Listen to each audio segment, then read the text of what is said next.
So, this is going to be a scary monster? RWBY asked, fearfully. Likely even more fearsome than Deviljo. Katana confirmed. How could something be more terrifying than that? Emerald asked. I've learned to hold my tongue with questions like that, Emerald. You usually wind up eating your words later. Pyrrha told her. Well, let's get it over with. The sooner we do, the sooner we can see Velvet's monster, which will probably be as adorable as her. Coco said, the bunny girl blushing a bit. Coco. She said. Sir. I have a bad feeling about this one. Winter said. So do I, Schnee. So do I. Ironwood assured his second-in-command. A mountainside was shown at night with a strange black fog seeping over the ledge of a cliff as a hunter in black and purple armor was walking along before taking notice. Gore Magala. The name whispered to strike fear into children. Gore Magala. A walking extinction event. Gore Magala. Pray you never meet. Rage spoke in an eerie whisper as the hunter noticed the fog was thicker on a cliff above him and a dark figure could be seen within it. Everyone felt a chill run down their spine at this intro, with RWBY putting her hood over her eyes, Neo ready to open her umbrella and Velvet shielding herself with a cushion, in case of a jump scare. I already don't like this. Neo said. It's okay, Neo. I'm here for you. Yang told her, pulling her close. Same for you, RWBY. I'm sure it's not as bad as it seemed. Cinder assured, sitting RWBY on her lap. Don't worry, my little bun. Whatever kind of big bad monster Gore Magala is, it has to go through me first if it wants you. Coco assured Velvet. That scares me even more. That it might go through you. Velvet told her. Let's just see what this monster is all about, children. We may be making a big deal over nothing. Osbin assured the children, although he wasn't too sure himself. But fear not, though, hunters. For I can defeat anything as long as it doesn't have horns. Rage declared proudly, before the creature let out a roar, the fog clearing enough to give a decent view of its body. Including the horns atop its head. Food-Rage started to curse, before the color bars with a long beep censored him. Despite the creepy opening, this managed to lighten the mood and get some chuckles out of the group. My hero. Weiss said sarcastically. Still, if horns are his only weakness, he would prove quite useful against most Grimm. Winter noted. Perhaps he could use some of my instructions on how to deal with such enemies. Glinda pondered. If anyone could whip him into shape, it's you, Ms. Goodwitch. Blake said. Another hunter was seen running out of a forest, away from a tigrex. Yes, they're not technically horns, but for the love of Gog, Rage started, before showing another massive black dragon-like creature. Where do I begin with Gore Magala? He questioned as the hunter came to a large crack in the ground. He was the flagship monster of the 4th generation of hunters, and he brought with him something we'd never seen before, a focus mostly on him. In all the generations before, we had focused on pretty much any monster that had become a threat. This was still the case in the 4th generation, but very few monsters were a threat compared to Gore Magala, or if they were, he was likely the cause of them being so fearsome, so it all tied back to him. It was basically the generation of Gore Magala, featuring cameos from the other monsters. Rage explained as the hunter was seen running towards a large rock formation, where another hunter with a heavy bow gun waited and laid out some large barrel bombs. Wow. This thing must be important if an entire generation was spent dealing with it. Emerald said. Based on what we've seen so far, I can detect nothing in particular that makes this creature more of a threat than anything we've seen before. Penny stated. I think if there's one thing we learned so far, it's that these guys are always way more dangerous than they look. Especially if they look dangerous to begin with. John stated. Very well put, John. Ren agreed. Not to mention his appearance. Appearance? Appearance. Sounds like a spell. Rage laughed at his goof, a puff of magic smoke appearing, before the Tigrex was seen lunging towards the bowgun hunter and the barrel bombs he laid out. Everyone got a small laugh out of this. I wonder what kind of spell that would be. Coco wondered. I'd probably guess something to do with teleporting. Velvet guessed. Behold. My awesome magical power. Appearance. Weiss declared. Oh, no. Not appearance. I'm no match for it. Blake said in mock terror. Surely, such a spell would even make Salem cower in fear.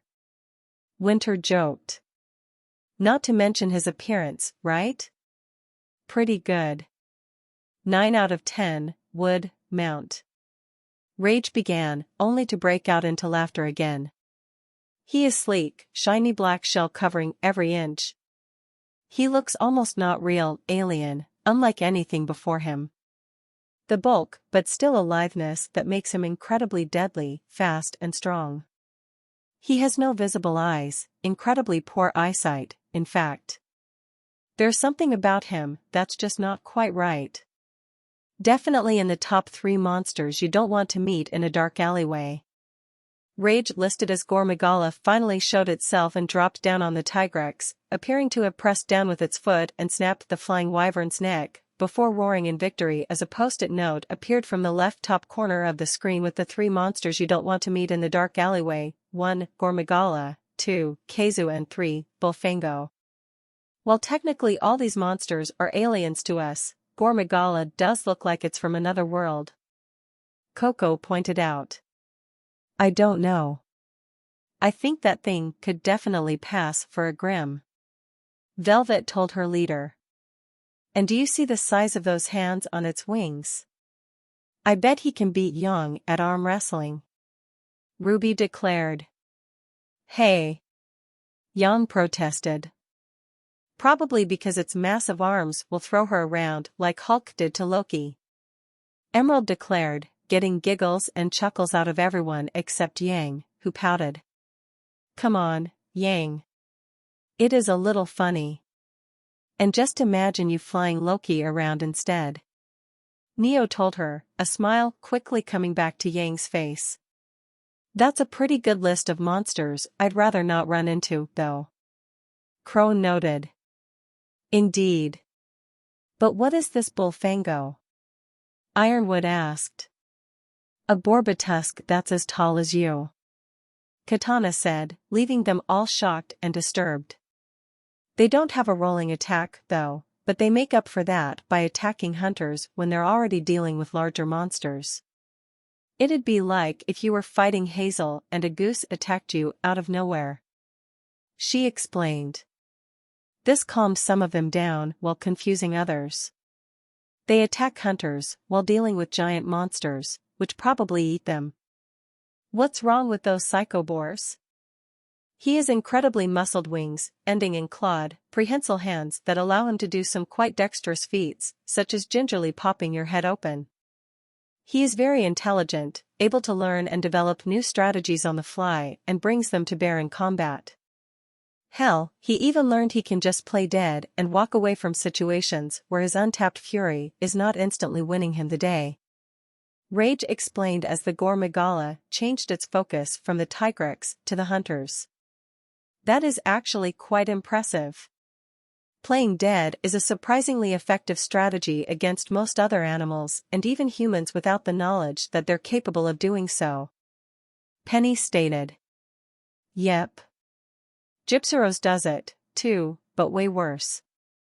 You totally know they're still alive. Gore Magalas, they can really get you to believe they're dead. Katana confirmed. And that's why the double tap was invented.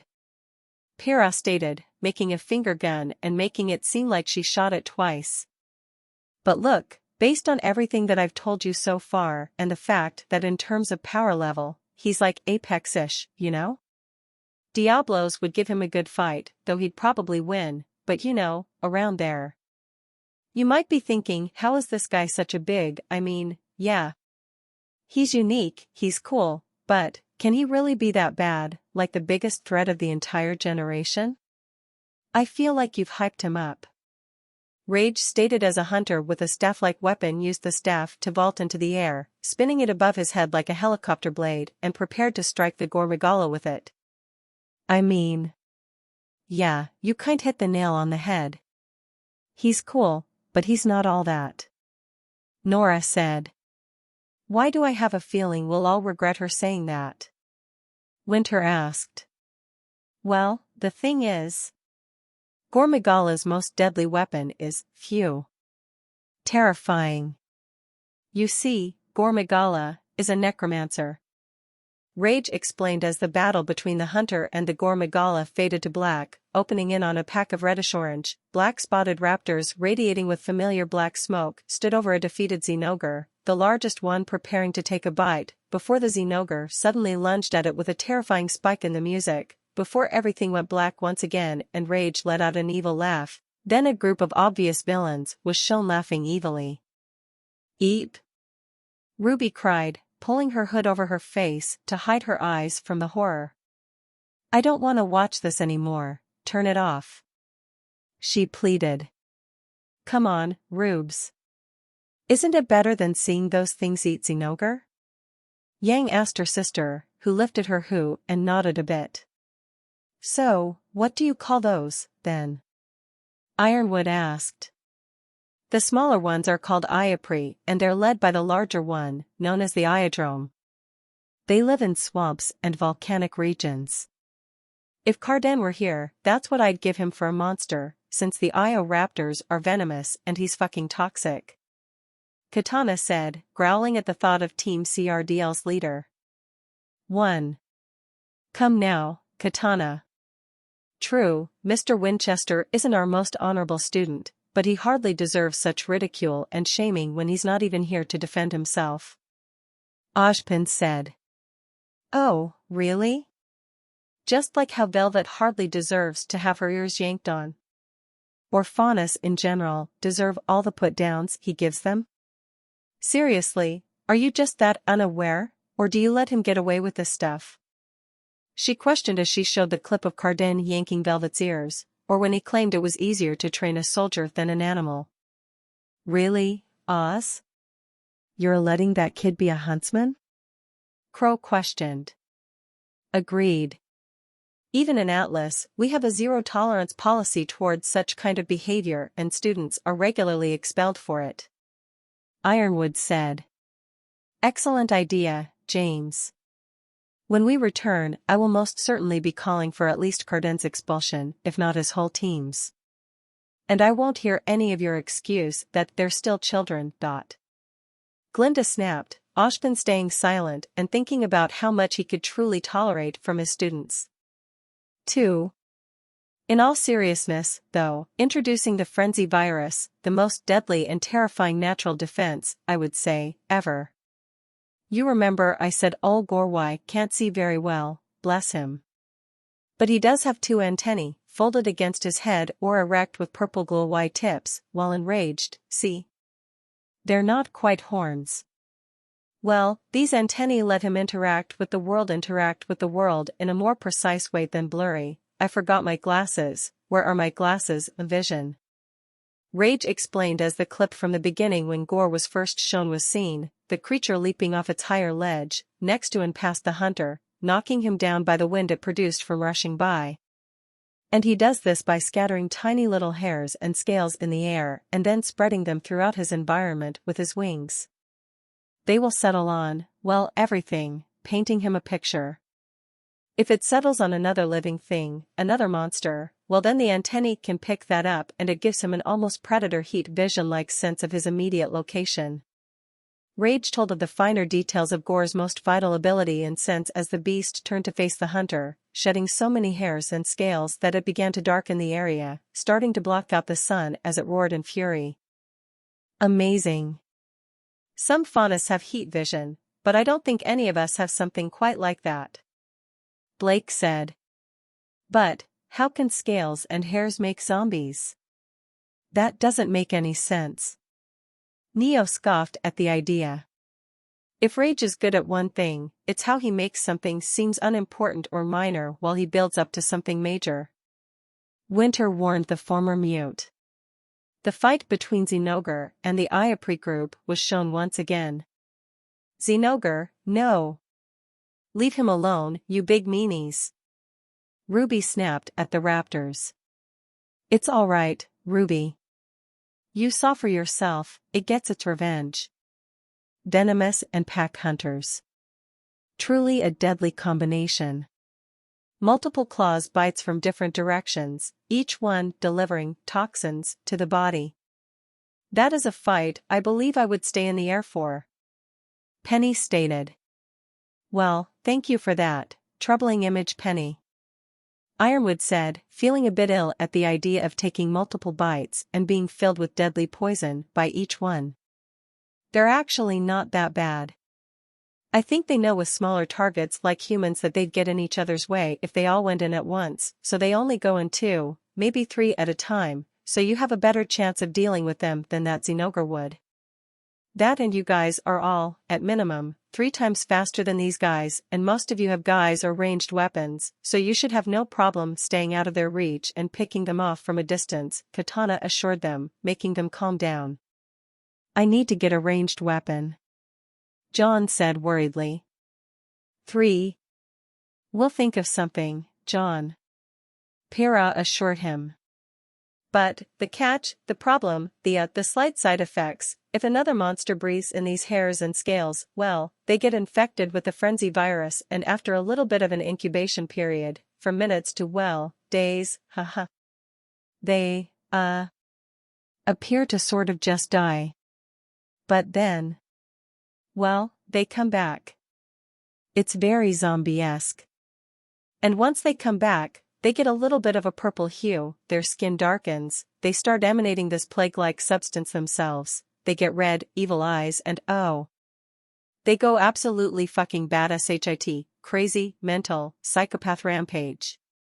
Rage cried out in a panicked, yet somehow also furious tone as the raptors from before were shown ganging up on and furiously attacking a Zinogre as it tried to fight back and escape their attack, before eventually losing out to their combined assault and collapsing to its side, before repeating the events of the scene as it was first shown, grabbing the leader by the neck, shaking it violently and shocking it as terrifying. Slasher-like music played to add to the intensity.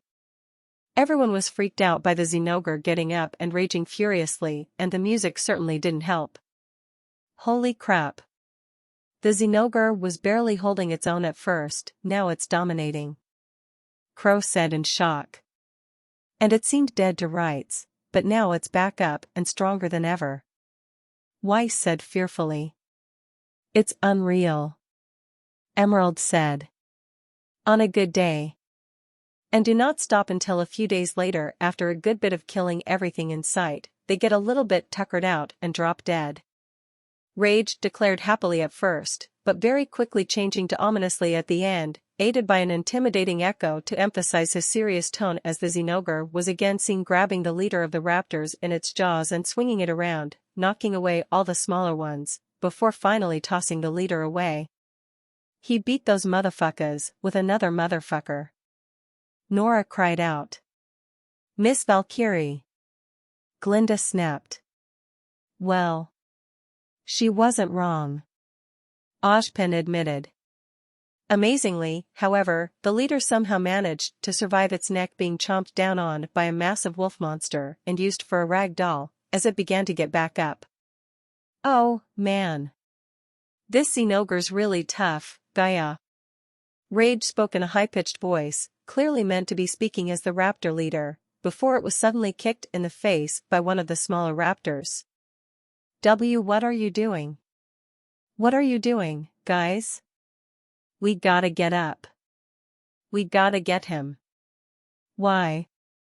We're not, no. No.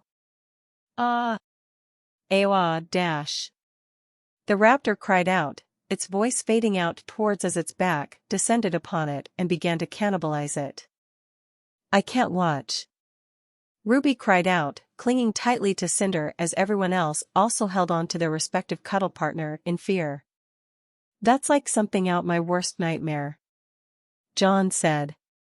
I'm almost tempted to wipe that from my memory banks, Penny stated in horror. And yes, that was a spreading of the frenzy virus so quick that the little Iapre turned on their leader, the Iadrome, and started eating him alive.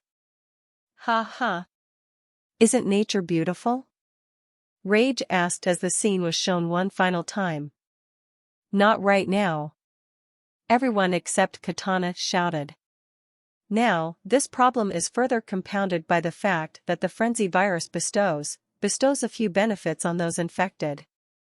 It makes them stronger, faster, turns up their aggression to its absolute limits, and essentially a Barroth infected with frenzy would pull quite the role reversal on a normal Diablos.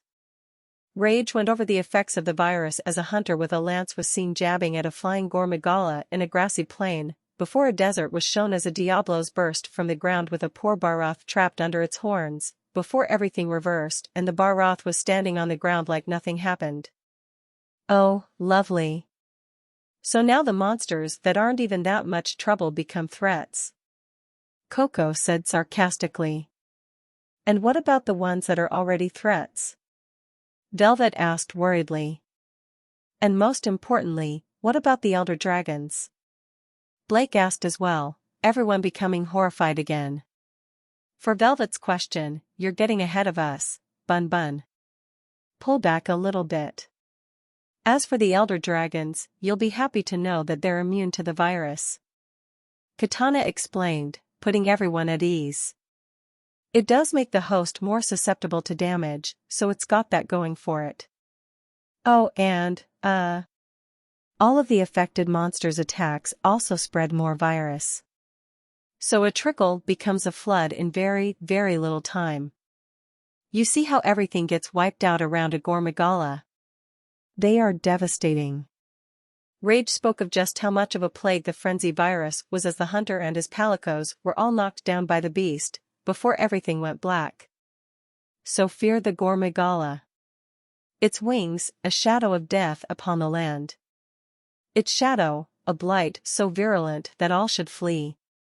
With just its mere presence, it will turn the surrounding forests into a bloodbath, the rivers running crimson with the life force of many monsters mercilessly slaughtered in the furious screams of frenzy. Woe betide any hunters who try and stem the bleeding. Rage warned as the beast began to fight in the air, shooting orbs of the frenzy virus out wildly as the hunter tried to jab at it in the air.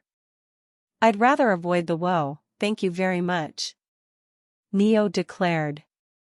But they have to stop the monsters and the virus, Neo. If that kind of thing spread, I think Salem and the Grim would be the least of our worries, Yang said. Unless it's able to infect the Grim.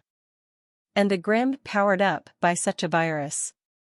I can't think of it, Rin said, looking like he was on the verge of a heart attack from imagining such a horror. It does make the host more susceptible to damage, so it's got that going for it. Oh, and, all of the affected monsters' attacks also spread more virus. So a trickle becomes a flood in very, very little time. You see how everything gets wiped out around a Gore Magala? They are devastating. Rage spoke of just how much of a plague the frenzy virus was as the hunter and his palicos were all knocked down by the beast, before everything went black. So fear the Gore Magala. Its wings, a shadow of death upon the land. Its shadow, a blight so virulent that all should flee.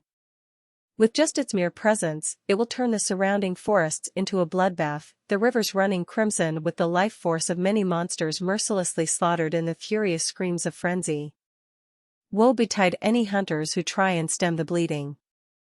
Rage warned as the beast began to fight in the air, shooting orbs of the frenzy virus out wildly as the hunter tried to jab at it in the air. I'd rather avoid the woe, thank you very much, Neo declared. But they have to stop the monsters and the virus, Neo. If that kind of thing spread, I think Salem and the Grim would be the least of our worries, Yang said. Unless it's able to infect the Grim. And the Grim powered up by such a virus. I can't think of it. Rin said, looking like he was on the verge of a heart attack from imagining such a horror. But stem it, we must. Because while they may die naturally to infection, the damage they cause in the meantime. Ooh, it is devastating. So now you see why Gore Magala is such a big deal, right? He cannot exist without huge ramifications.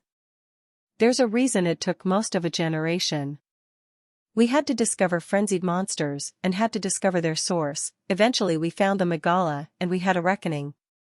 Rage asked as the hunter sidestepped the Gore Magala's attacks and repeatedly jabbed it with his lance, even making the beast fall to its side. Bring that thing down.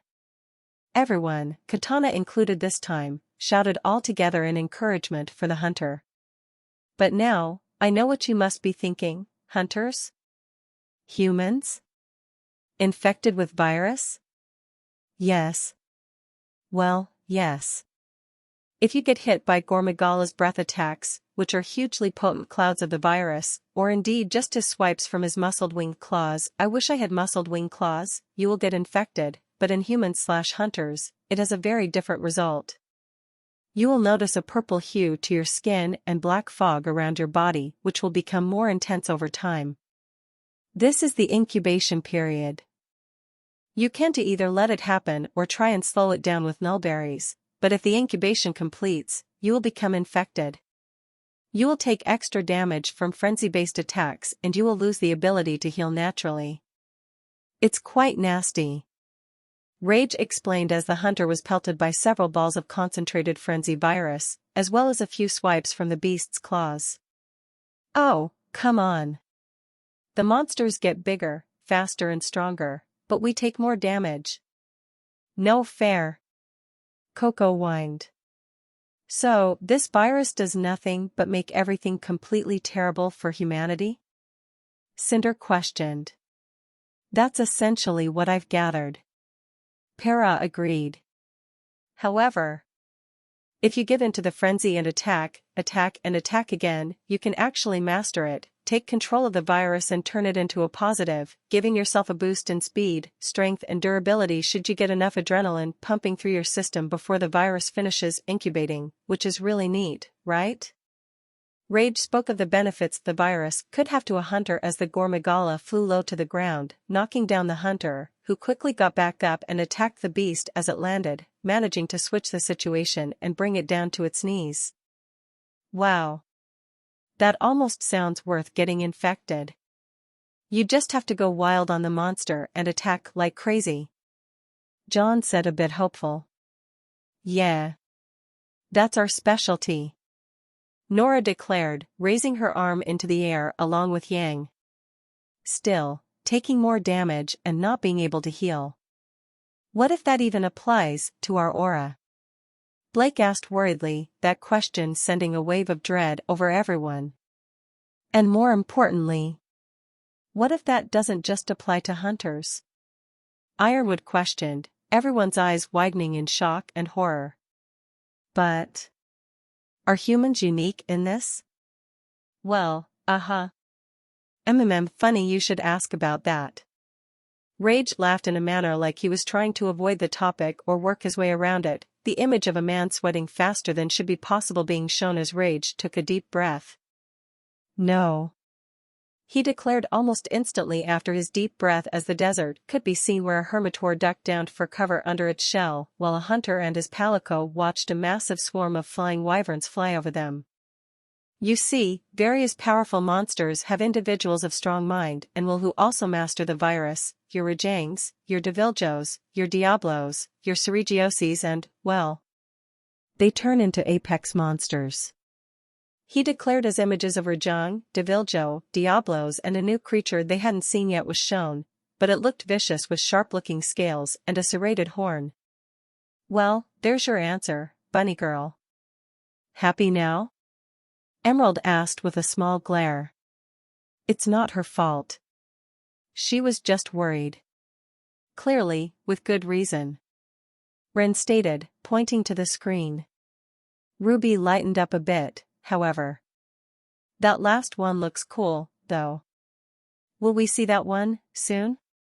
Ruby asked. Yep. You'll be seeing that one in the next video. Katana confirmed. Velvet and Coco were shocked at this.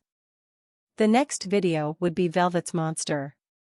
That's what she was getting. No, surely they heard her wrong. She must have said one of the next videos, right? A group of hunters was then seen investigating a dark jungle-like area. And apex monsters. I still wake up screaming in the night, double apex Rajang can go fuck itself. Rage wept a bit as one of the hunters noticed a large gash and a large stone on the ground, before they grouped together in response of a noise. And they essentially claimed the frenzy, making it their own, gaining all of the benefits, the huge increase in speed, power, strength, aggression, while shedding all of the weaknesses like, dying. In this frenzied apex state, their skin hues purple, their eyes glowing red with hate. Rage declared with a bit of panic in his voice as something flew by like a blur, before a cliffside was destroyed near them, causing the hunters to draw their weapons, before one of them had to block some strange, knife-like scales, which embedded themselves deep into his shield after he blocked. Then, one of them was snatched away by the airborne menace. Text then appeared on the screen, likely something Rage forgot to say, and an 80% damage reduction and immunity to traps. All of the students were rocking back and forth in horror at this. No apex. No apex.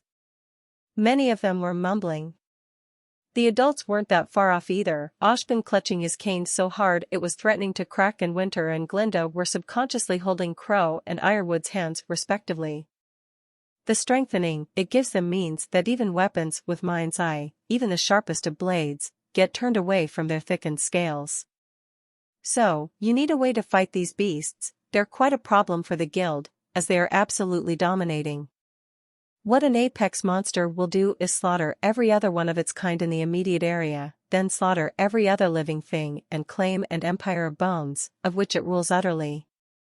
And, occasionally go out and slaughter a few villages. Sunday afternoon?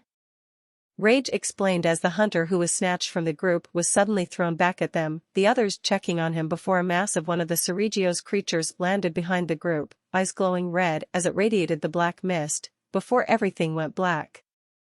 So, these apex monsters are capable of causing just as much bloodshed as a Deviljo. Pyrrha realized. That is an accurate description of them. Katana admitted. I think I'd fight a Deviljo any day before I fought one of those. John said fearfully. And they're incredibly tough to bring down, you need specialized equipment, i.e. the Y-stones. They were tough to find at first, but we eventually did and applied them to our weapons, and they essentially let you pierce an apex monster. With them, you'll be capable of knocking the frenzy out of the monster. It will suppress the infection, returning them to a somewhat normal state and leveling the playing field. Rage informed about the Y-stones and how critical they were to stop the infection as a new group of hunters was shown fighting an infected Rajang. But, we probably don't have those on Remnant. Weiss said. We'd have to look for a proper substitute in the form of dust immediately. Winter stated. We might even have to make new dust combinations.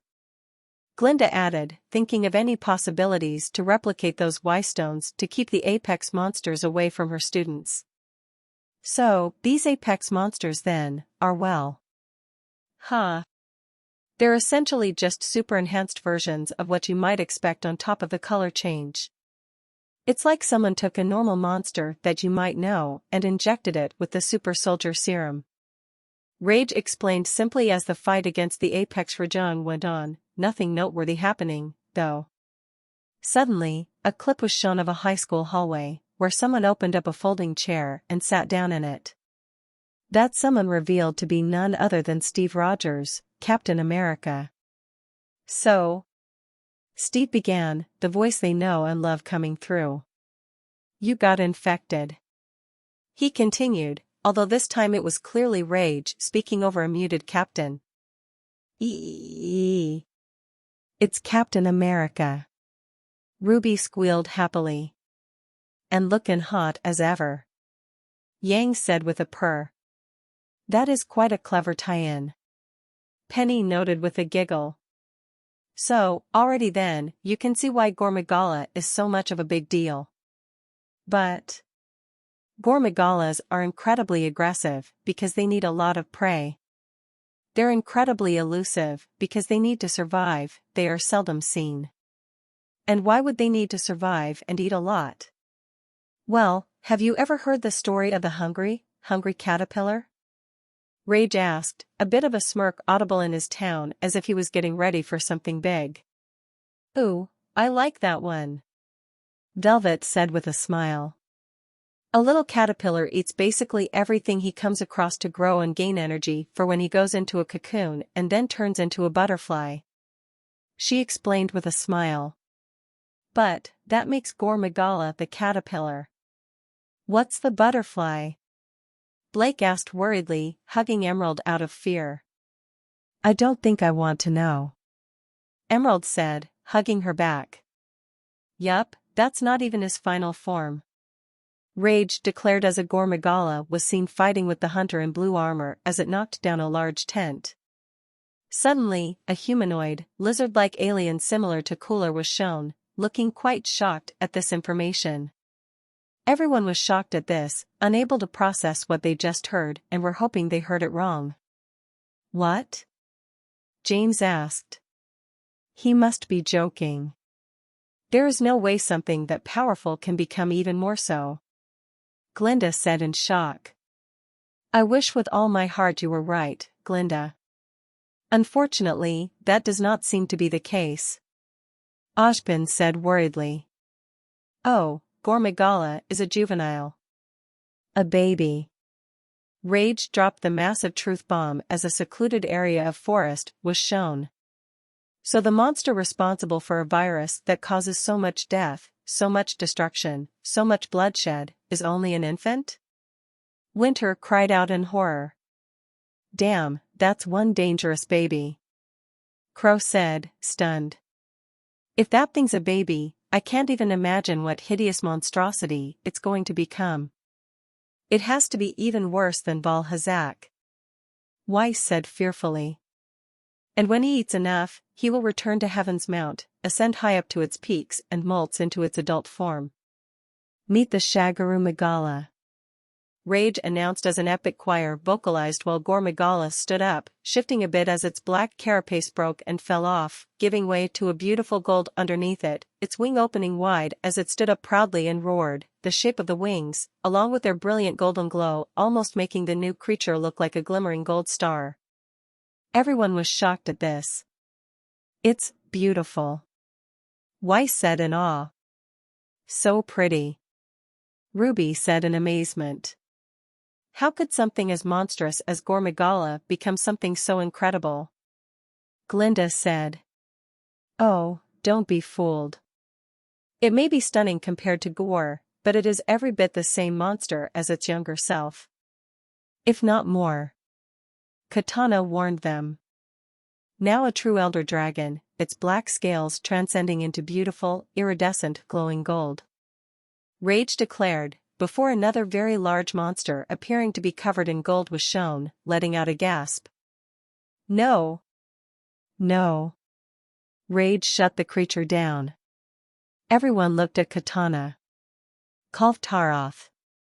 She's a huge elder dragon that lives in the caverns of El Dorado, an underground cave system filled to the brim with gold. And she coats herself in and even melts it and swims in it. Katana explained. So much gold. Weiss and Neo said together, lean signs in their eyes. I could buy the SDC from father. Weiss said. A lifetime supply of ice cream. Neo stated. I worry about them. Emerald told Cinder. Rightly so. The half-maiden agreed. Still, I wouldn't mind making some nice rings and earrings from all that gold. Neo and I could sell it in our store. Coco said. Shagaru Magala, then. I adore him and his fight, looking like a glowing star when wings extended in flight. He's the light to Gore's darkness, though they both kill pretty much everything. He, like his juvenile form, is incredibly powerful, but now his muscles thickened and strengthened. He's larger, faster, more aggressive, but able to wield that aggression with deadly precision. His mind developed as well and exceptionally intelligent even by elder dragons near sentient standards. He will plan, he will use tactics, and he will come up with the best way to savagely rip you apart. Rage declared as a hunter reached the summit of the mountain where the shaggaroo was, the creature and hunter circling each other, before it flew into the sky and shined brightly with wings fully extended once more. Wasn't Gore aggressive enough? Why does this one have to be even worse? Blake asked. Likely because, as an adult, it has to claim its own territory. Although, being even bigger and stronger than Gore, its standard aggression feels like more than enough. Ironwood theorized. What about the virus? Does he stop making it now, since he doesn't need it for seeing or to defend itself? RWBY asked. Katana simply burst out laughing, everyone becoming fearful at what the implications of that meant. You know, you really are evil sometimes. Yang told their hostess. I know. Katana confirmed. Once he commits to combat, he is a whirlwind of destruction, overwhelming in his relentless assault. He really does feel like a monster where you're like, when am I supposed to attack? I don't understand. You have to stand your ground and you have to become a man. Or you'll be knocked around like a rag doll, repeatedly knocked unconscious and more than likely die, you know? It's whatever. Rage explained before Shaggaroo landed back in front of the hunter before the fight began. The hunter was then seen leaping on Shaggaroo's back. Hey! What about a woman? Most of these videos, we're following Alia. She's a woman. Nora declared. Yeah. Girl power. Velvet, surprisingly, cried out, standing up along with Nora, both of them raising their fists into the air. It's disturbing about how casually he can talk about dying. Winter said. To be fair, when faced with a monster like that, I don't see many other options besides stand your ground or die. Ren defended the narrator. Strength now to throw himself through solid rock and cleave a hunter in twain as soon as look at him. Extra spiky protrusions grown out of him, his eyes fully open and developed, horns permanently, proudly atop his head. He is known as a god. But not just any god. He is the punishing god of the mountain. You see, no longer needing the frenzy to see or as a defense mechanism, he commands it with true mastery as a devastating weapon. It will emanate out of him and he will use it to wipe the entire surrounding area for miles of all life, infecting every single creature and watching the carnage unfold, and then everything goes still. Rage foretold the destruction the beast is capable of causing as the hunter, now armed with dual blades, fought against the beast, chasing after it as it leapt around the battlefield and slashing away at it while dodging most attacks, only getting hit by frenzy-based attacks that moved in strange ways. No. Ashbin gasped in horror. Why? For what purpose? What need could it possibly have for doing so? Glinda questioned. Are we sure that the god of darkness didn't make this thing? Because it definitely sounds like his brainchild. Crow said. Now he creates this empty kingdom to make sure that no other Gore Magala has enough of a food source to molt into another Shaggaroo, to make sure that only his progeny is the next generation of Gore Magalas, releasing them out into the world. How he gives birth to them / lays the eggs by himself. I mean, he might be a species that can reproduce without needing to, but just the idea of Shaggaroo Magala up in his specialized nest, laying mini Gore Magala eggs, I like that. Either way, it's a brutally devastating and efficient reproductive cycle that goes from Gore Magala all the way to Shaggaroo in one wake of death. It's quite ridiculous.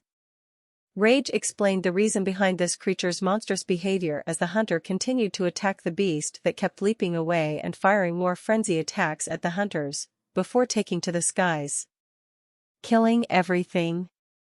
so only his children can make it to adulthood. John said. Atrocious.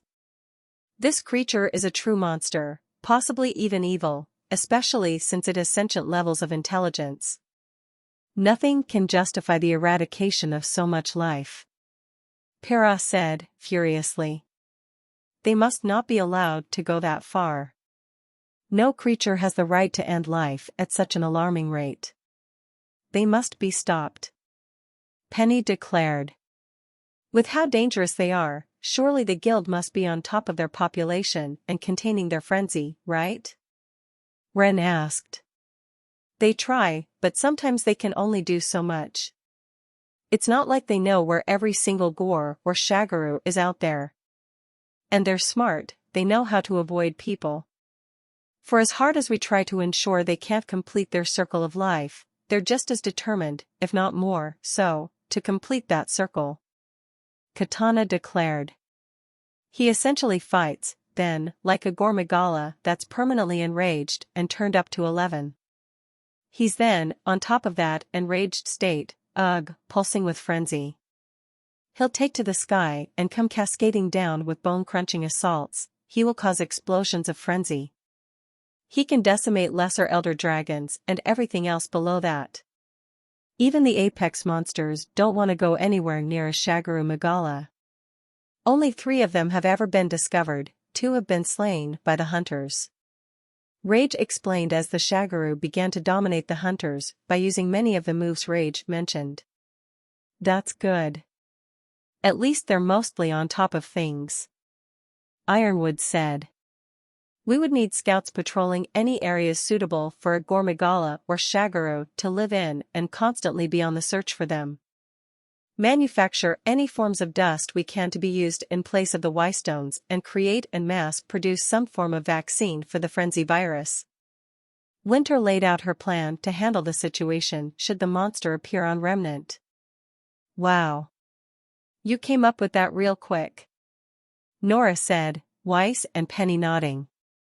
Very impressive, sister. Weiss said, smiling at her sister, who patted her head.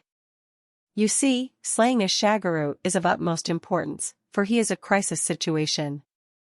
He won't stop at just a few miles of dead, deserted land. No, it will keep going, he will spread, his Gore Magalas will spread, the virus ever transferring and causing despair. It will permeate the very land, infusing the ground, the trees, the air with frenzy.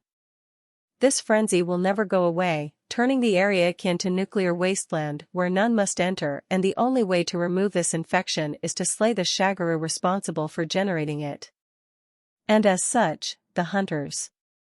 Well, off they go to face a god. Rage declared as epic music began to play as the hunter chased after the rampaging Shagaru as in stampeded towards him and laid frenzy mines all around the battlefield, as well as showing off its armor, which was quite impressive. Oh, yeah. Take that thing down. Neo declared. You can't let that thing keep doing what it's doing. Emerald said. I wish I could shoot fire through the screen and fry that thing right now. Cinder growled. I would like to join you in eliminating that creature as well. I am on the side of life. Shagaru isn't. Penny said. Okay, seriously. Have Orion or Vane been breaking in and showing you guys stuff when I'm not in the room? If they are, I swear to the multiverse. Katana grumbled, planning just how to catch and interrogate her friends for the RWBY cast using quotes or describing scenes they haven't seen yet.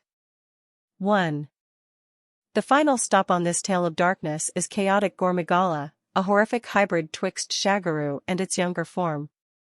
Rage explained as a new hunter in all-black armor with a golden lance stood beside a half-black, half-golden Gore Magala, which roared in rage. When a Gore Magala is molting, but is interrupted, the stress-induced enters it into this agonizing limbo, in-between state, where it will burn itself out in a frenzy, quite literally a frenzy. It's like somebody pressed B as if it was evolving.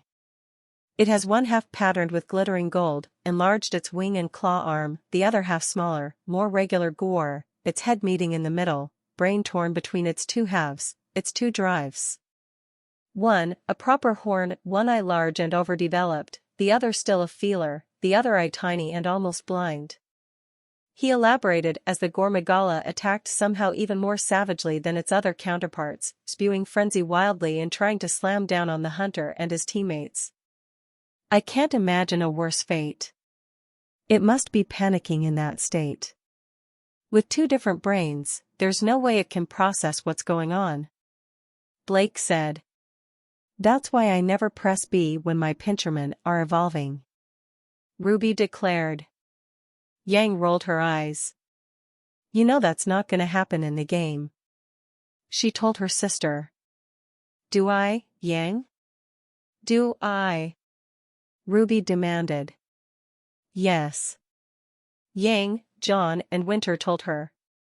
I reserve the right to have believe what I want when it comes to denying something's evolution. RWBY said. In this state, it loses all semblance of control over the frenzy that it cannot help but secrete.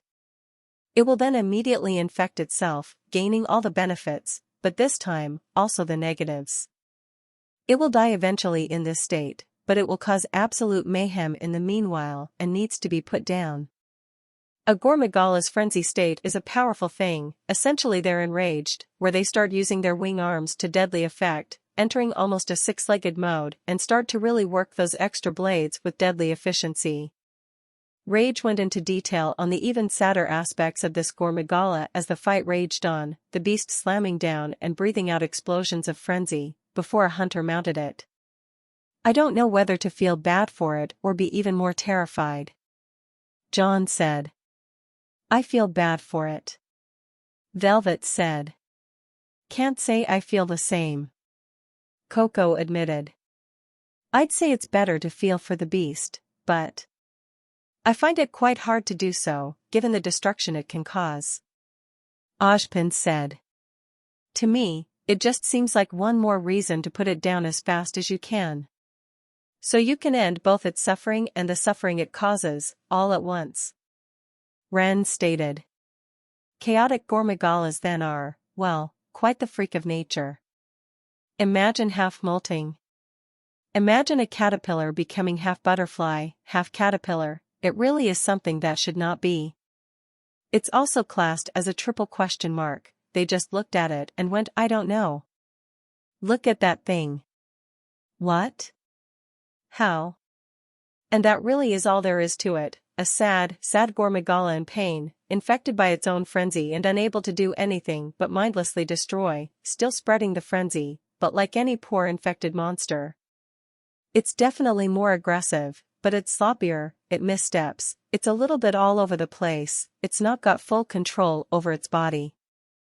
It's reckless, it will overextend. It's essentially just a brawler with nothing to lose. Rage finished his piece on the final member of the Magalas as the hunters managed to press on and brought the beast to its side, landing countless hits and finished it off. The poor thing. Pyrrha said sadly. Nothing should live with that kind of pain. RWBY agreed.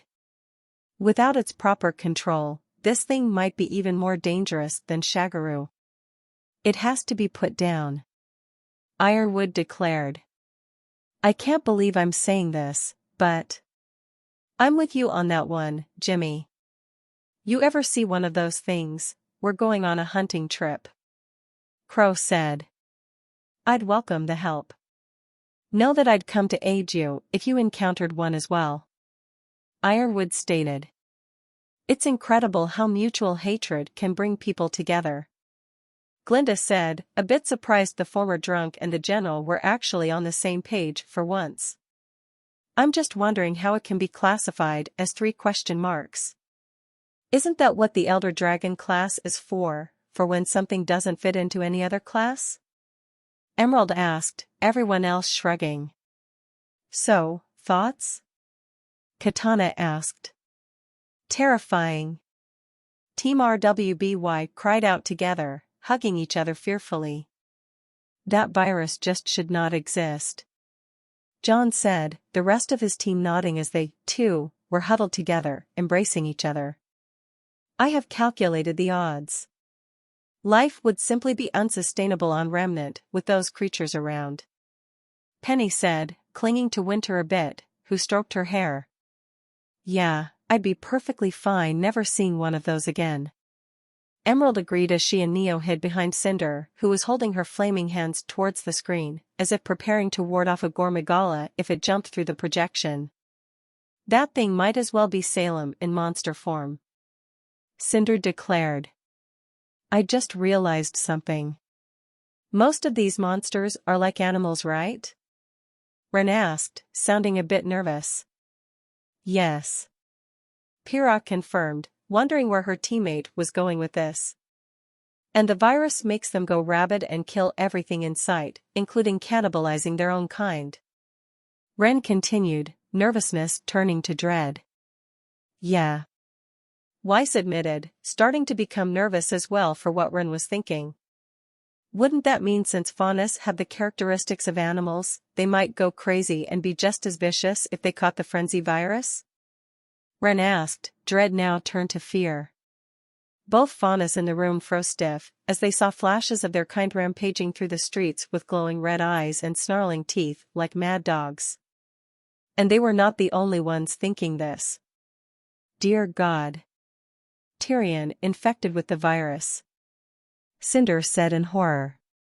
Katana, under no circumstance will you send any Gore Magalas to Remnant. If Salem ever got her hands on one, there's no telling how much chaos she could cause with its disease. Ozpin told her. Not to mention if faunas do suffer the same effects and go on a rampage, all the fear and panic from the massacre will bring in every Grimm in the surrounding area. Winter added. Don't worry, Gore Magala isn't even on the list of monsters I plan of giving Remnant. If anything, it's Salem's ideal monster, which is all the more reason not to send it there. Katana assured them. So, then. I believe it is Miss Scarlatina's monster next? Glinda asked, hoping it would be a cute or peaceful monster as a nice break from the terror they had just seen. Right. Okay then, everyone. Prepare yourself for the Wyvern of 1,000 Blades. Seregios. Katana said, playing the next episode.